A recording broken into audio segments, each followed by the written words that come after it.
नमस्कार all dear students, कैसे आप सब। उम्मीद करता हूँ आप सब लोग अच्छे होंगे। साथियों, आईटी इलेक्ट्रिशियन थ्योरी के प्रथम वर्ष के जो वन लाइनर क्वेश्चन है उसकी सीरीज के 6वें पार्ट में आपका स्वागत है। अगर आपने बाकी के पार्ट नहीं देखे तो आप जाकर चैनल पर देख सकते हैं, वहां पर आपको पूरी प्लेलिस्ट जो है मिल जाएगी। आज जो टॉपिक रहेगा वो है मौलिक विद्युत का सेकंड पार्ट है। ठीक है, तो शुरू करते हैं। नमस्कार साथियों, मैं इंद्रराज गौड़ स्वागत करता हूं आपके अपने YouTube चैनल इलेक्ट्रॉन का प्रवाह क्या कहलाता है। दोस्तों, इलेक्ट्रॉन का जो प्रवाह है विद्युत धारा कहलाता है। वह छोटे से छोटा कण जो रासायनिक क्रियाओं में भाग ले सकता है और स्वतंत्र अवस्था में नहीं रह सकता, दोस्तों वो क्या कहलाता है, परमाणु कहलाता है। ठीक है, वह छोटा से छोटा कण जो रासायनिक क्रियाओं में भाग ले सकता है और स्वतंत्र अवस्था में रह सकता है, वो कौन सा होता है, अणु। अणु क्या रह सकता है, स्वतंत्र अवस्था में, लेकिन परमाणु क्या रह सकता है, स्वतंत्र अवस्था में नहीं रह सकता। प्रकृति के मूल कौन कौन से कण होते हैं, वो प्रोटॉन, इलेक्ट्रॉन और न्यूट्रॉन होते हैं। एक ही प्रकार के परमाणुओं से मिलकर बना पदार्थ क्या कहलाता है, दोस्तों वो एलिमेंट या तत्व कहलाता है। दो या दो से अधिक प्रकार के परमाणुओं से मिलकर बना पदार्थ क्या कहलाता है, वो कहलाता है दोस्तों यौगिक यानी कि कंपाउंड। दो या दो से अधिक पदार्थों से मिलकर बना पदार्थ क्या कहलाता है, दोस्तों वो कहलाता है मिश्रण। यौगिक के अवयवों को पृथक करने के लिए कौन सी विधि का प्रयोग किया जाता है, दोस्तों रासायनिक विधि होती है। पदार्थ के कितने रूप होते हैं साथियों, ठोस, द्रव और गैस इसके रूप होते हैं। सामान्य तापक्रम पर जिसका आकार, भार व आयतन निश्चित होता है, ठोस पदार्थ कहलाता है। साथियों, ये सीरीज आपके लिए बहुत ही इंपॉर्टेंट होने वाली है, आपके लिए आईटीआई में और कंपटीशन एग्जाम में दोस्तों ये बहुत ही आपको हेल्पफुल मिलने वाली है। ये सभी क्वेश्चन जो है ये बहुत ही अच्छे और सिलेक्टेड टॉपिक है दोस्तों, तो इनमें से आपका जो है एग्जाम में क्वेश्चन जरूर बैठता है। अगला क्वेश्चन है, सामान्य तापक्रम पर द्रव पदार्थों का निश्चित कितना होता है, वो होता है भार और आयतन। गैसीय पदार्थों का निश्चित नहीं होता है, क्या नहीं होता है, आयतन व आकार उनका निश्चित नहीं होता। परमाणु के अंदर कौन कौन होते हैं, परमाणु के अंदर प्रोटॉन, इलेक्ट्रॉन और न्यूट्रॉन होते हैं। परमाणु की कक्षाओं का आकार होता है दीर्घवृत्तीय होता है। परमाणु के नाभिक में होते हैं, यानी परमाणु के नाभिक में क्या क्या होते हैं, प्रोटॉन और न्यूट्रॉन होते हैं। परमाणु की खोज किसने वो कब की थी, दोस्तों परमाणु की खोज जॉन डाल्टन ने 1808 में की थी। नाभिक की खोज किसने की थी, दोस्तों नाभिक की खोज रदरफोर्ड ने 1911 में न्यूजीलैंड में की थी। प्रोटॉन की खोज कब और किसने की थी, दोस्तों प्रोटॉन की खोज सन 1886 में गोल्डस्टीन जर्मनी में हुई थी।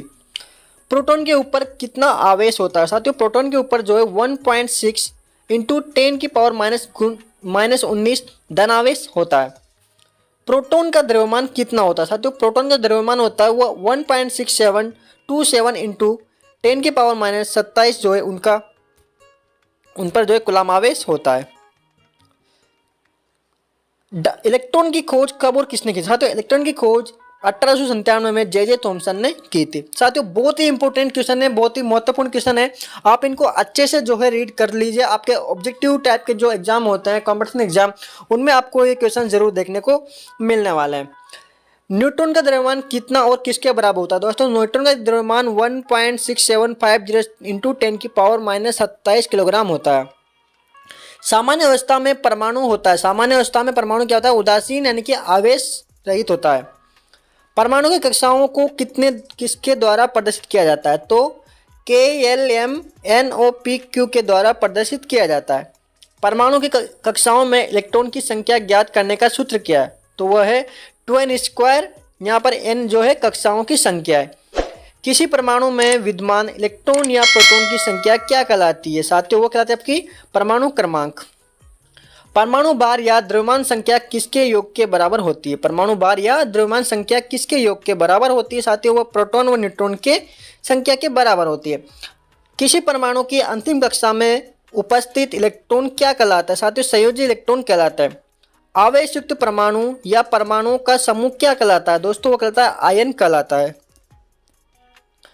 अगला क्वेश्चन है, किसी परमाणु में इलेक्ट्रॉन की संख्या निर्धारित संख्या से कम हो तो वो क्या कहलाता है, वो धनायन कहलाएगा। जिस परमाणु में इलेक्ट्रॉन की संख्या निर्धारित संख्या से अधिक होगी तो वो क्या कहलाएगा, ऋणायन कहलाएगा। अकार्बनिक पदार्थों में रासायनिक क्रिया किससे संपन्न होती है साथियों, वह आयनीकरण के द्वारा संपन्न होती है। इलेक्ट्रॉन का प्रवाह क्या कहलाता है साथियों, इलेक्ट्रॉन का जो प्रवाह है वो आपका विद्युत धारा कहलाता है, यानी कि विद्युत इलेक्ट्रिक करंट क्या कहलाता है, विद्युत धारा कहलाता है। विद्युत धारा के प्रवाह की दिशा होती है नई अवधारणा के अनुसार, वो होती है ऋणायन से धनायन की ओर। विद्युत धारा का मात्रक व प्रतीक क्या है, विद्युत धारा का मात्रक एम्पेयर है और प्रतीक किसका ए है। विद्युत धारा की चाल कितनी होती है? 3 × 10⁸ मीटर प्रति सेकेंड जो है विद्युत धारा की चाल होती है। ठीक है साथियों, चालक पदार्थों में विद्युत धारा को एक सिरे से दूसरे सिरे तक प्रवाहित करने वाला बल क्या कहलाता है? EMF यानी कि विद्युत वाहक बल इलेक्ट्रोमोटिव फोर्स कहलाता है। विद्युत वाहक बल का मात्रक और प्रतीक क्या है? तो मात्रक वोल्ट है और प्रतीक ई है। ठीक है, अगला क्वेश्चन है, अकार्बनिक पदार्थ में रासायनिक क्रिया किससे संपन्न होती है? वह आयनीकरण से संपन्न होती है। इलेक्ट्रॉन का प्रवाह क्या कहलाता है? साथियों, इलेक्ट्रॉन का प्रवाह विद्युत धारा कहलाता है। विद्युत धारा के प्रवाह की दिशा होती है नए उदाहरण के अनुसार ऋणायन से धनायन। पदार्थ का वह गुण जो विद्युत धारा प्रवाहित का विरोध करता है रेजिस्टेंस कहलाता है। प्रतिरोध का मात्रक और प्रतीक क्या होता है? ओम और ओम होता है। ठीक है, आर उसका मात्रक होता है। ठीक है, और प्रतीक आर होता है। मोह में इसको मापते हैं। ठीक है, पदार्थ का वह गुण जो विद्युत धारा के प्रवाह में सुगमता प्रदान करता है चालकता कहलाता है। चालकता का मात्रक साइमन होता है और प्रतीक जो उसका जी होता है। ठीक है, जब विद्युत धारा पृथ्वी से वस्तु की ओर प्रवाहित होती है तो उस वस्तु का विभव होता है ऋणात्मक विभव होता है। ठीक है, जब विद्युत धारा वस्तु से पृथ्वी की ओर होते तो वस्तु का विभव होता है तो होता धनायन हो जाता है। ठीक है, एक बिंदु से दूसरे बिंदु तक इकाई आवेश को लाने में किया गया कार्य क्या कहलाता है? दोस्तों, विभव कहलाता है। एक बिंदु से दूसरे बिंदु तक इकाई आवेश को लाने में किया गया कार्य क्या कहलाता है? विभव यानी कि पोटेंशियल कहलाता है। किसी चालक में दोनों सिरों के विभव में अंतर क्या कहलाता है? विभवांतर कहलाता है। विभवांतर का मात्रक और प्रतीक क्या है? विभवांतर का मात्रक और प्रतीक उसका वी है। ठीक है, किसी चालक में विद्युत धारा का प्रवाह शून्य होने पर विभवांतर का मान क्या होता है? वो भी शून्य हो जाएगा।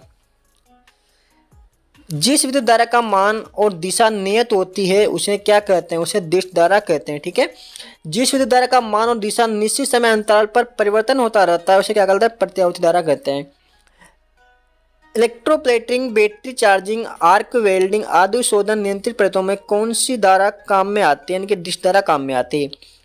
इलेक्ट्रिक प्रेस, हीटर, बल्ब, विद्युत केतली में विद्युत धारा का कौन सा प्रभाव दिखाई देता है? वो रासायनिक उसमें प्रभाव दिखाई देता है। ठीक है, जनरेटर, मोटर, पंखा, विद्युत घंटी, बिल आदि में कौन सा विद्युत प्रभाव दिखाई देता है? वहां पर अपन को चुंबकीय प्रभाव दिखाई देता है। सेल, विद्युत लेपन, धातु रोधन आदि में विद्युत का कौन सा प्रभाव दिखाई देगा? तो वहां पर रासायनिक प्रभाव दिखाई देगा। विद्युत लेपन में जिस धातु की परत चढ़ाई जाती है उसे बनाया जाता है। यानी कि जिस विद्युत लेपन में जिस धातु की परत चढ़ाई जाती है उसे बनाया जाता है, उसे एनोड के रूप में बनाया जाता है। विद्युत लेपन में यानी कि इलेक्ट्रोप्लेटिंग में जिस धातु के ऊपर परत चढ़ाई जाएगी उस धातु को क्या बनाया जाएगा? उसको कैथोड बनाया जाएगा। यानी कि एनोड से निकल के कैथोड पर जाएगी। ठीक है, एक्सरे मशीन में विद्युत का कौन सा प्रभाव होता है? वहां पर साथियों जो किरण प्रभाव होता है। Sodium vapour lamp, mercury vapour lamp, halogen high mask light, plus light में विद्युत का कौन सा प्रभाव होता है? साथियों उसमें होता है गैस आयनीकरण प्रभाव। साथियों आज अपन ने जो है मौलिक विद्युत का जो टॉपिक है वो आज सफलतापूर्वक कंप्लीट कर लिया है। नेक्स्ट पार्ट जो 7th पार्ट है वो भी आपका जल्दी आने वाला है। इसमें आपका कोई भी डाउट है तो आप कमेंट बॉक्स में कमेंट कर सकते हैं। इसकी पीडीएफ आपको हमारे टेलीग्राम ग्रुप पर मिल जाएगी। तो आई होप दोस्तों आपको वीडियो पसंद आई होगी। मिलते हैं नेक्स्ट वीडियो में, तब तक के लिए जय Hind. Subscribe now and press the bell icon. Never miss an update.